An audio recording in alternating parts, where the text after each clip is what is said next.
నమస్కారం. హిందూ పురాణాల్లో అత్యంత లోతైన గంభీరమైన రహస్యాల్లో ఒకటైన ఓంకార రహస్యం గురించి ఈరోజు మనం డీకోడ్ చేద్దాం. సుబ్రహ్మణ్య స్వామి మరియు పరమశివుడి మధ్య జరిగిన ఈ అద్భుతమైన ఘట్టం వెనుక ఉన్న అసలైన అర్థాన్ని ఇప్పుడు వివరంగా తెలుసుకుందాం. అసలు కొడుకు తన సొంత తండ్రికి గురువు ఎలా అవుతాడు? వినడానికి కొంచెం విచిత్రంగా ఉంది కదా. సాక్షాత్తు ఆ సృష్టి లయకారుడైన పరమశివుడికే తన కుమారుడైన సుబ్రహ్మణ్యస్వామి గురువుగా మారడం, దీని వెనక చాలా పెద్ద ఆసక్తికరమైన కథే దాగి ఉంది. కానీ ఒక్క నిమిషం, ఇది కేవలం ఏదో పురాణగాథ మాత్రమే కాదు సుమా. ఇది మన అహంకారాన్ని, సృష్టిని మరియు అసలైన జ్ఞానాన్ని వివరించే ఒక అద్భుతమైన ప్రతీక, ఒక మెటాఫర్ అని చెప్పొచ్చు. మన అంతర్గత చైతన్యాన్ని మనం అర్థం చేసుకోవడానికి మన ప్రాచీనులు గీసిన ఒక మ్యాప్ లాంటిది ఇది. అసలు విశ్వం పుట్టక ముందు, అంటే సమయం, నక్షత్రాలు, కనీసం ఏ పదార్థం కూడా లేని ఆ శూన్యంలో కేవలం ఒకే ఒక్క వైబ్రేషన్ ఉండేదని మన వేద ఋషులు చెప్పారు. అదే ఓం. మాండుక్య ఉపనిషత్తులో ఏమనుందంటే, ఓం అనేది కేవలం ఒక పదం కాదు, ఈ మొత్తం యావత్ విశ్వమే ఓం అని స్పష్టంగా చెప్పబడింది. ఎంత అద్భుతమైన కాన్సెప్ట్ కదా ఇది. ఇప్పుడు ఒకసారి ఈ ఓంకారాన్ని కొంచెం విడదీసి చూద్దాం. ఇది ఆ, ఉ, మ అనే 3 అక్షరాల కలయిక. ఇక్కడ ఆ అంటే సృష్టి, అంటే మన జాగ్రత్తావస్థ. ఉ అంటే స్థితి, అంటే మనం కలలు కనే స్వప్నావస్థ. ఇక మా అంటే లయం లేదా గాఢ నిద్రను సూచిస్తుంది. మరి ఈ మూడింటిని దాటిన తర్వాత వచ్చేదేంటి? అదే నిశ్శబ్దం, అదే బ్రహ్మం లేదా అంతిమ సత్యం. మన ఉనికిలోని ప్రతి స్టేజ్ని ఇది ఎంత పర్ఫెక్ట్గా వివరిస్తుందో గమనించండి. ఇక్కడ మనం పట్టుకోవలసిన అసలైన పాయింట్ ఆ నిశ్శబ్దమే. దాన్నే మనం బ్రహ్మం అంటాం. స్వచ్ఛమైన చైతన్యం అంటే అదే. మనం ఓం అని పూర్తిగా ఉచ్చరించిన తర్వాత వచ్చే అద్భుతమైన సైలెన్స్ ఉంది చూసారా? అది మెలకువ, కల, నిద్ర, ఈ 3 అవస్థలకు అతీతమైన ఒక ఇన్ఫినిట్ రియాలిటీ అన్నమాట. సరే, ఇప్పుడు అసలు కథలోకి, అంటే సృష్టికర్తను ప్రశ్నించే ఘట్టంలోకి వెళ్దాం. అదే సుబ్రహ్మణ్యుడు మరియు బ్రహ్మదేవుడి ఎపిసోడు. ఒకరోజు చిన్న పిల్లాడైన సుబ్రహ్మణ్యస్వామి నేరుగా సృష్టికర్త అయిన బ్రహ్మదేవుడి దగ్గరికి వెళ్ళి, ఓం అంటే అర్థమేమిటి అని చాలా సింపుల్ క్వశ్చన్ అడిగాడు. ఇక్కడ వీళ్ళిద్దరి మధ్య ఉన్న తేడాను మనం జాగ్రత్తగా గమనించాలి. బ్రహ్మదేవుడు దేనికి ప్రతీక అంటే మేధస్సుకు, యాంత్రికమైన సృష్టికి, నాకు అంతా తెలుసు అనే ఒక రకమైన అహంకారానికి. కానీ సుబ్రహ్మణ్యుడు అలా కాదు. ఆయన డైరెక్ట్ స్పిరిచువల్ ఎక్స్పీరియన్స్కి, అంటే అల్లకల్లోలంగా ఉండే మనసును సైలెంట్ చేయడానికి మరియు అసలైన జ్ఞానోదయానికి సింబల్. వేల పుస్తకాలు చదివేసినంత మాత్రాన అసలైన సత్యం తెలిసిపోదు కదా. ఆ సింపుల్ ప్రశ్నకు బ్రహ్మదేవుడు అనుభవపూర్వకంగా సమాధానం చెప్పలేకపోతాడు. అప్పుడు సుబ్రహ్మణ్యుడు ఆయన్ని బంధిస్తాడు. అంటే ఇక్కడ అర్థం కోపం కాదు సుమా, అహంకారాన్ని బంధించడం అన్నమాట. నిరంతరం ఆలోచనలతో ఉరుకులు పరుగులు పెట్టే మనస్సును కంట్రోల్ చేయకపోతే అసలైన జ్ఞానం సాధ్యం కాదు అన్నదే దీని వెనుకున్న అసలు ఉద్దేశం. ఇక తరువాతి ఘట్టం అత్యున్నత శిష్యుడు, అంటే సత్యం ముందు సాక్షాత్తు ఆ శివుడే తలవంచడం. ఈ కథలో ఒక పవర్ఫుల్ మూమెంట్ వస్తుంది.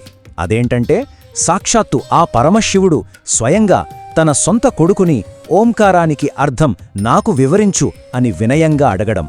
ఇక్కడ మనం అర్థం చేసుకోవాల్సిన ఒక గొప్ప విషయముంది. మన హిందూ ఆధ్యాత్మికతలో దేవుడు, హోదా లేదా అధికారం, వీటికంటే సత్యం అనేది చాలా గొప్పది. గురుతత్వం అనేది ఎప్పుడూ అన్నిటికంటే పైనే ఉంటుంది. సత్యం ముందు ఎంతటి వారైనా తలవంచాల్సిందే. నిజమైన జ్ఞానాన్ని తెలుసుకోవడం కోసం సాక్షాత్తు ఆ శివుడే సుబ్రహ్మణ్యుడు ముందు ఒక శిష్యుడిలా కూర్చుంటాడు. అలా తన తండ్రికే గురువుగా మారినందుకుగాను సుబ్రహ్మణ్యస్వామికి ఒక అరుదైన బిరుదు వచ్చింది. అదే స్వామినాథ. అంటే అర్థం సాక్షాత్తు శివుడికే గురువు అని. ఇక ఆ తరువాతి అత్యంత రహస్యమైన ఘట్టం, అదే ప్రణవ ఉపదేశం.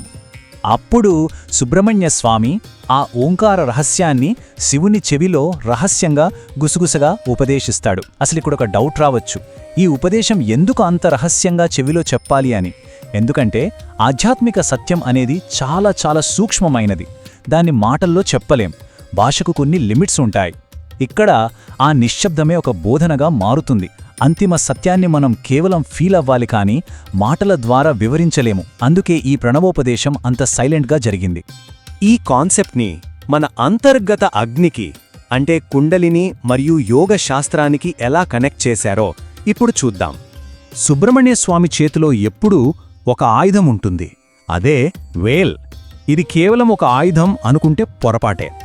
ఇది మన అజ్ఞానాన్ని చీల్చి మనలోని భ్రమలను నాశనం చేసి మన చైతన్యాన్ని మేల్కొలిపే ఒక అంతర్గత అగ్నికి, అంటే అల్టిమేట్ జ్ఞానానికి ఒక పవర్ఫుల్ సింబల్.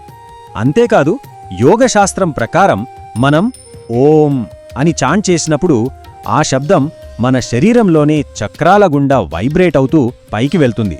ఆ ఓంకార ధ్యానంతో ఏమవుతుందంటే అల్లకల్లోలంగా ఉన్న మనస్సు ఒక్కసారిగా ప్రశాంతంగా మారుతుంది. మన అవేర్నెస్ పెరుగుతుంది. మనలోని చైతన్యం మెల్లగా పైకి ప్రయాణించి ఉన్నత స్థానానికి చేరుకుంటుంది. మరి ఈ ఉన్నత చైతన్యానికి అద్దం పట్టే ఒక భౌతిక ప్రదేశం కూడా ఉంది. అదే స్వామిమలై మురుగన్ ఆలయం. ఈ పౌరాణిక యోగ తత్వాలన్నీ ఒకే చోట కలిసే అద్భుతమైన ప్రదేశం పవిత్రమైన స్వామిమలై మురుగన్ ఆలయం. ఇది మురుగన్ 6 పవిత్ర క్షేత్రాల్లో ఒకటి. ఇక్కడ భక్తులు కొండపై ఉన్న ఆలయ మెట్లను ఎక్కుతూ పైకి వెళతారు కదా, అది దేనికి సంకేతమంటే మనం ఉన్నత చైతన్యం వైపు చేసే అంతర్గత ఆధ్యాత్మిక ప్రయాణానికి అదొక సింబల్. ఇక్కడ ఇంకో విశేషమేంటంటే శిష్యుడి స్థానంలో ఉన్న తండ్రి శివుడు కింద ఉంటాడు, గురువుగా మారిన మురుగన్ పైన ఉంటాడు. ఎంత అద్భుతమైన కట్టడం కదా ఇది!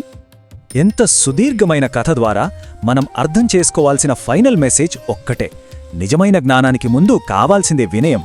ఎంతటి శక్తిమంతులైనా సరే ఆ సత్యం ముందు, ఆ నిజమైన జ్ఞానోదయం ముందు ఖచ్చితంగా వినయంగా తలవంచాల్సిందే. మనం ఎప్పుడూ గుర్తుంచుకోవాల్సిన విషయం, ఓం అనేది కేవలం మనం నోటితో పలికే ఒక సౌండ్ కాదు. అది ఒక స్టేట్ ఆఫ్ బీయింగ్. మనలోని అహంకారం పూర్తిగా కరిగిపోయి, మనస్సు ప్రశాంతంగా సైలెంట్ అయిపోయి, మనలోని స్వచ్ఛమైన చైతన్యం మేల్కొన్నప్పుడు మాత్రమే ఆ నిజమైన ఓంను మనం ఫీల్ అవ్వగలం. కాబట్టి ఇకపై మనం ఎప్పుడైనా కళ్ళు మూసుకుని ఓం అని జపిస్తున్నప్పుడు ఒక్కసారి మనల్ని మనం ఈ ప్రశ్న అడుగుదాం: ఆ శబ్దం ముగిసిన తర్వాత వచ్చే ఆ అద్భుతమైన నిశ్శబ్దాన్ని, అంటే ఈ అనంతమైన విశ్వాన్ని తనలో ఇముడుచుకున్న ఆ సైలెన్స్ని మనం నిజంగా వినగలుగుతున్నామా? ఒక్క అక్షరంలో ఎంత పెద్ద కాస్మిక్ రహస్యం దాగుందో కదా! ప్రాచీన సత్యాల వెనుకున్న ఇలాంటి మరెన్నో లోతైన విషయాలను డీకోడ్ చేసే ఈ ప్రయాణంలో మీరు కూడా భాగస్వాములవ్వడానికి తప్పకుండా లైక్ చేసి షేర్ చేయండి. ఇలాంటి మరిన్ని విశ్లేషణల కోసం మన ఛానల్ను సబ్స్క్రైబ్ చేసుకోండి. నమస్కారం.